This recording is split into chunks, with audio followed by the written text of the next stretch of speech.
Hello everyone and welcome to the Fourth Wall's first ever comics video review show! I'm Jesse. And I'm Freddie. And you are not seeing things. You are seeing things. You're seeing us and our true. faces, not just hearing our voices. Yeah. We've been doing a comics podcast for like 3 years. 3. And we just now, the two of us, are in the same room. So we figured, well, we could either sit around and make more pretty signs like this. You know how much that costs? It's like our entire budget. Our budget for this has been about $11, the comics that we're going to talk about. And then, of course, this, we had to buy a Sharpie to make this. So, it's very expensive.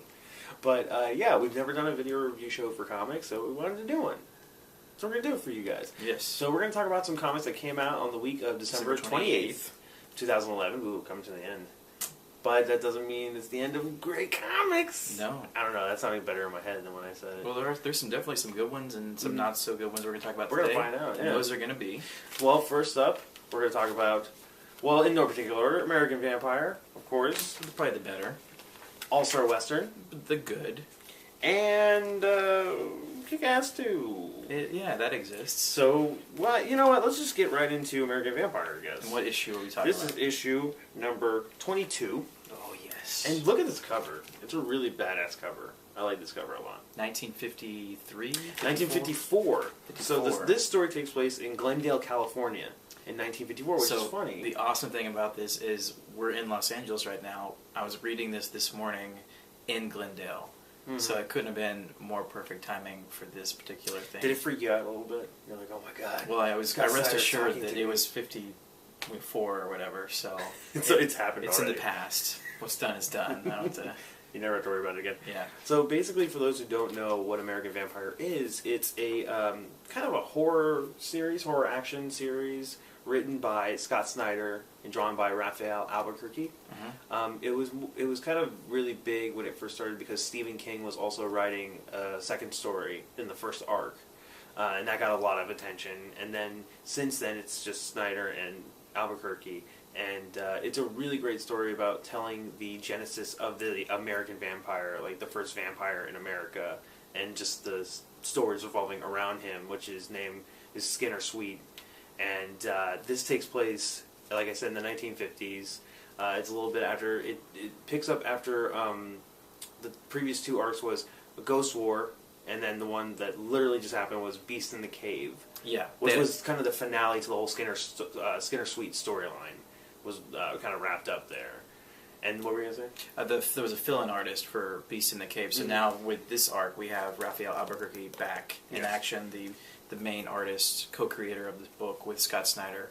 And you know, it was nice seeing a different artist take on the world with Jody, I don't remember his last name, but the guy, he's from Jonah Hex. Yes. And you know, but personally, I'm glad to see, you know, Raphael Albuquerque back. And if you've never read American Vampire, pick up one of the trades, or even if you want to do issues, and just flip through, and you'll be amazed. Like, his art is just amazing. Fantastic. You should definitely pick up the first trade and just go through that, and you'll be hooked. You'll read the rest of them. So, what did you think about this one, real quick? If you were to sum up this issue, I liked it.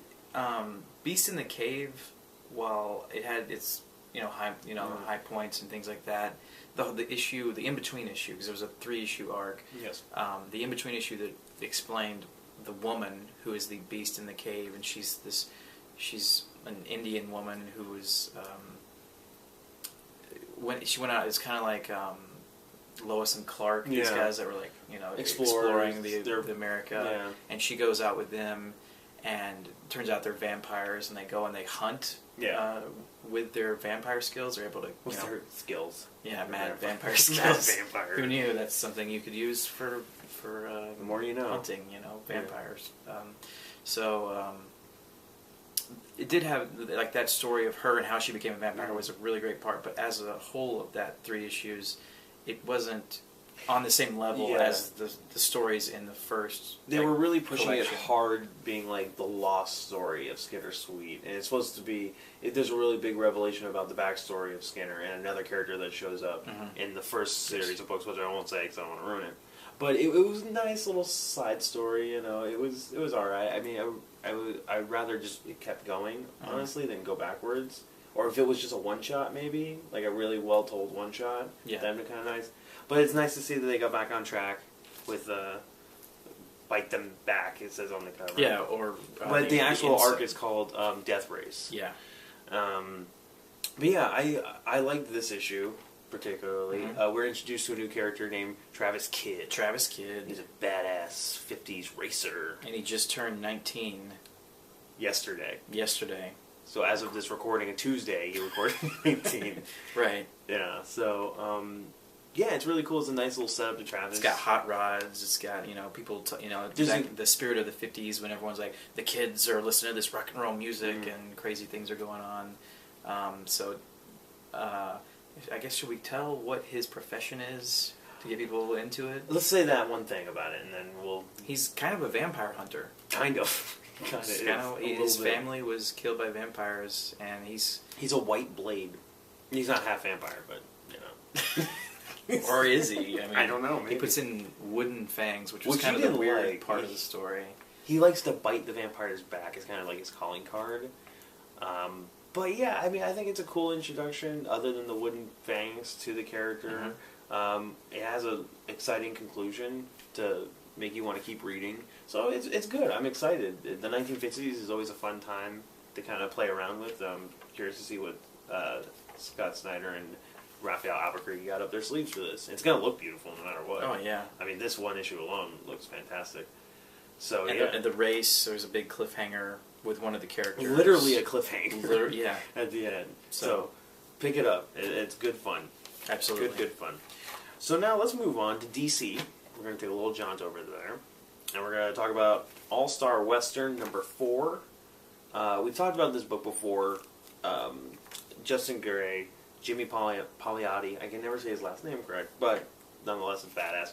Of course, following the adventures of Jonah Hex in Gotham City back in, I can't remember the date exactly, but it's old Western times. Yes. But, yeah, this kind of, it's a continuation of, the last arc, I believe, ended, the first arc, and then this is their next one, which I was really surprised how, when this first started coming out, we talked about the first issue in our not famous first, but our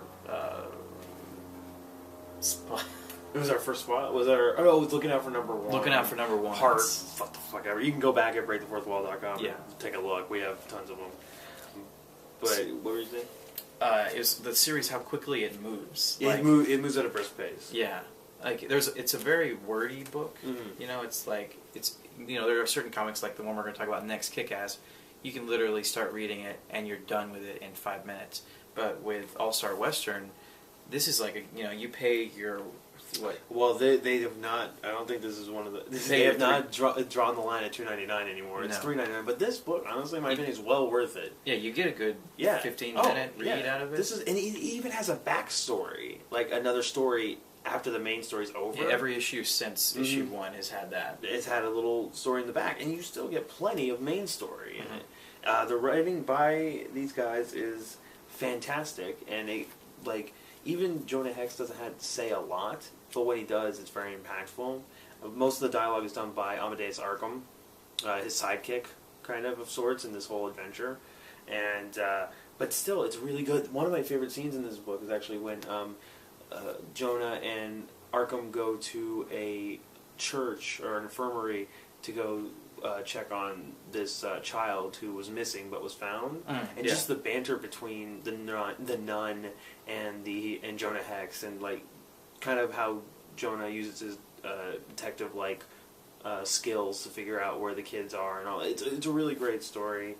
I don't want to reveal too much about it because just go back to the beginning and read. It's only 4 issues. Yeah, I mean, you can catch up pretty easily. So yeah, go pick them up, read them. The artwork is fantastic. In this one, it's done by Moriat. How do you say his name? Mortat? Mortat. We've talked about him before, but yeah.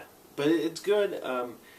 Yeah, it's probably one of the best DC books out right now. And Jonah Hex is one of the best DC books before, and now it's carried over into All-Star Western. Yeah. So this issue actually kind of like explains what Jonah Hex is doing in Gotham, because in the first issue they mainly dive right into there's someone killing prostitutes. And it's kind of like Jack the Ripper-ish. Yeah, and they're leaving at the crime scene. They're leaving these clues and writings on the wall. And the first 3 issues deal with what that's all about. There's a group that he discovers it's a group that's behind it. I don't want to tell you too much because this is one of the a lot of the DC New 52. They're hit and miss, and this is definitely the one that's a home run right there. Yes. So I did this cheesy ass smile because I thought that was so clever. I thought it was. But yeah, no, the All-Star Western is, if you're going to pick up any DC book, that is guaranteed to always be enjoyable. He's investigating, in this one, it's a child murders. And there's this, they go to the child abduction murders type stuff. Yeah. What's the, they go to the church, right? I said, yeah, church infirmary. Infirmary, yeah. The art is just, the way it's fantastic. Yeah, I don't know if you creepy this doesn't kid, do it justice, but it's just creepy. Creepy kid is just creepy. Those are words to live by, folks. Yeah. Creepy kid is just creepy. It's just, yeah. He's like, his skin is about this color. Right? It's about as white as the background of thank God, City. Thank God we have video, or if I said that on the audio, it would not go over see how well. much you're getting with this? You're getting a whole new dimension. Yeah. You don't just hear our dumb voices. But yeah, All-Star Western, pick it up. You will not be disappointed. And so now for one book that's not in a kind of Western context. Yeah, because the last 2 kind of revolved around that. This has nothing to do with Westerns. No. I don't know what the hell that has much to do with. Worse for it. No, more Western the better in this book. Kick-Ass 2, number 6. Yeah. Figure that shit out. You couldn't just call it Kick-Ass, like some... Balls to the wall. Yeah, that's what it was supposed to be called originally, I thought. Yeah. Hell on Dick or something? I don't know. Mark Miller could figure something out. Well, yeah, the cover is really all you need to say right there is it's a dollar less than most books. It's $1 less than most books. That's a great advertisement. And they put it, look how big it is. It's like taking up the whole bottom of the fucking page. Okay, anyway, this issue, well, if you haven't been reading Kick-Ass 2... There was a movie. Yes, there was a movie. You may have heard about it. It did pretty well I like last the movie. year. Yeah. I like the movie. Now, after I read the book and I saw the movie, did I say, I need more of that? That ending with the tease you, like, oh, Red Mist, what's he up to? What's he gonna do? Well, the end of the first Kick-Ass was when he quotes... Yeah, Way to Get a Load of Me, the original from Batman. Yeah. So, I mean, I guess it kind of did warrant a sequel. It's just the direction that it took, I think. It's like Mark Miller was like, how much ridiculous shit can I fit into one book and get away with it? What's weird to me is, like, you would think after the movie's made, he would try to put this one in a direction where you could easily see the movie being adapted into it. It's like he did the complete opposite. Yeah. Like, if he does try to make it, like, if Matthew Vaughn directs the second one... There's going to be some... Like, it's going to be NC-17 shit going on, yeah. It's basically going to be like a Tokyo Gore, like, type film. Like, it's got... there's one issue, without spoiling... I don't even give a shit about spoiling stuff in this book. There's an issue where these villains, like, slaughter a whole fucking block, a city block of people. Mm-hmm. Including, like, little kids. Yeah, they kill a bunch of children and then they rape someone. Like, how... Okay, and that's, like, in the first... Like, in the movie, it would be, like, in the first half hour. Red Mist changes his name to the Motherfucker. Oh, yeah, because that's clever writing right there. And there's some banter back and forth about trying to get a shark in a tank. Yeah, there's something... He wants to do a big supervillain thing with Kick-Ass where he puts them into a tank full of sharks and they eat them. Yeah. But then he keeps putting the sharks in the wrong water, and it's hilarious. Anyway, the whole thing about the build-up to this is... Basically, it's kind of like... We were joking about this. It's like Old Man Logan... With Hit Girl, though. Old Man Hit Girl. It's Old Man Hit Girl. We're waiting for her to flip out and become if you Hit don't Girl. know what Old Man Logan is, it was also written by Mark Miller. And it was actually really good. It was a Wolverine story where he's kind of an Elseworld for Marvel type thing. Yeah, he's approached by Hawkeye in this world where basically the mutants are just been wiped out. And the world all heroes have been wiped out. And villains have taken over and split the United States into different territories. And it's a really badass book. So he's a cross-country. They go on a road trip, Hawkeye and Wolverine, to deliver a package? Yeah, deliver a package. To Wilson... No. of the person running the country. They don't say who it is. Yeah. You find out later. And so it's mysterious, but the reason we were comparing it to this book is because Kick-Ass swears he won't pop his claws. But as you're reading it... See what? I thought you said Kick-Ass won't pop his claws. Oh, I mean, Wolverine won't pop his claws in that book. Yeah, and this girl's Hit Girl. This girl, it's Hit Girl. Wow, we're both doing wonderful with words tonight. In this comic, it's Hit Girl. Yes, she's all reformed and she's trying to be normal for her adopted father. Mm-hmm. But shit hits the fan in this one, and we finally get to kind of see Hit Girl go apeshit. And that's really what this issue is. Like 90% shit hits the fan. I love the part where it's like the supervillains, even though they killed. Spoiler alert! They killed. They killed Kick-Ass's father. They say, "But we won't do anything to the funeral." Like they just take them at their word. Well, we'll take the supervillains at their word. They won't do anything. They've killed a whole fucking block village of people. Yeah. But they won't do anything at a funeral. How dare they? It's sacred ground. So then you can, of course, that might actually be the last issue. I don't. Those issue 5 is when literally it's funny. Fucking gravestones are blowing up out of the ground. Like it's crazy. Like I said, I don't know who the target audience is for this book. It's us. We're reading it. I guess. And you know what the sad thing is? I'm gonna keep fucking reading it. One more. This was originally, I believe, it was supposed to be 6 issues, but then he asked for one more and they gave it to him because why not? Why wouldn't they? And then this is going to be a movie, folks. Is it definite? Yeah, oh yeah. Huh. Now, if it has a deal, if it actually happens, will be one thing. But they're going to try their ass off to make. But first, we have Superior to look forward to, and a Nemesis movie, hopefully. Oh boy! So many good things from Mark Miller. I fear for the person who gets the job of adapting this into a screenplay. Matthew Vaughn and his people, probably, if he does it. Jane Goldman. Yeah. She'll be like just flipping through, like, can't use Jesus this. Christ. Can't use this. Just exit out pages. Like, yeah. Can't use that. Can't use that. But yeah, Kick-Ass 2. Just, if you want to read it, it's go fun read it. to read. It is like, fun. Let's see what kind of crazy shit. Yeah, don't take it seriously. Just read it for whatever goofy shit. Mm-hmm. It's like watching a really ridiculous movie for the sake of watching how ridiculous it can get, or how lengths the filmmakers will go. It's the same thing with this. How far will Mark Miller go in his really crazy psyche? Is basically the thing. Jackass. Maybe that's a good. Yeah, the Jackass of comic books. Jackass. What are they going to do next? Kick-Ass is Jackass. Something like that. Yeah. So yeah, and I feel like we should do something dramatic, like rip it in half. I don't want to rip it in half. Yeah. I mean, paid money for it. But we get this is a video. I love in the back they have all the other books by Mark Miller you should be reading. Like at the end, like, hey, here's a suggestion. Let's look at all these other books. And it's not even. It's like every. Well, I guess it's all Marvel. Yeah. Yeah, it's all Marvel. Well, no, Superman, Red Sun. Oh, there you go, DC.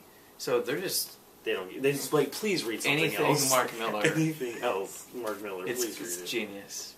So yeah, that's Kick-Ass number 2, and number 7. There's going to be a big showdown between the heroes and villains. There is a brilliant line in this. Oh yeah, do you want to? No, we won't spoil it. There is the Hit Girl says a line at the very end, and it actually it made me laugh, and he showed it to me, and I did giggle as well. And then when cool. I read it, it's a cool line. So yeah, Kick-Ass 2. If it's up your boat, you're probably already reading it. Up your boat. That's an expression that's never used, and I'm trying to bring it back. If it's up your boat, down your alley, then you can check. I mean, like, this is one thing. We talk about it, and I love to give my opinion about it, but if people are going to read it, they're already reading it. It's if true. they're not going to read it, they're never going to. You know, one person who's definitely not reading it? Who's that? Arthur Robinson. Arthur Robinson. He's not here, but if he was here, he'd say, we're going to mail this to him. Don't read it. We're going to mail this to him, and then he'll talk about it on the podcast of how he probably burned it or something, because he really does not like this book. But yeah, I think that about does it for us here. Yeah. I hope you enjoyed watching. I know we had a lot of fun doing it. Yes. And don't hold your breath for any more of these. I was just about to say, if you enjoyed knows. this, there's not going to be another one. And so if you didn't enjoy it, don't worry. You're good. There won't be any more. There's not going to be any more. Maybe once every couple of years we'll do one. Yes. Whenever, hopefully, and one day this would be, oh my God, if all 3 of us were there. I shudder at the thought.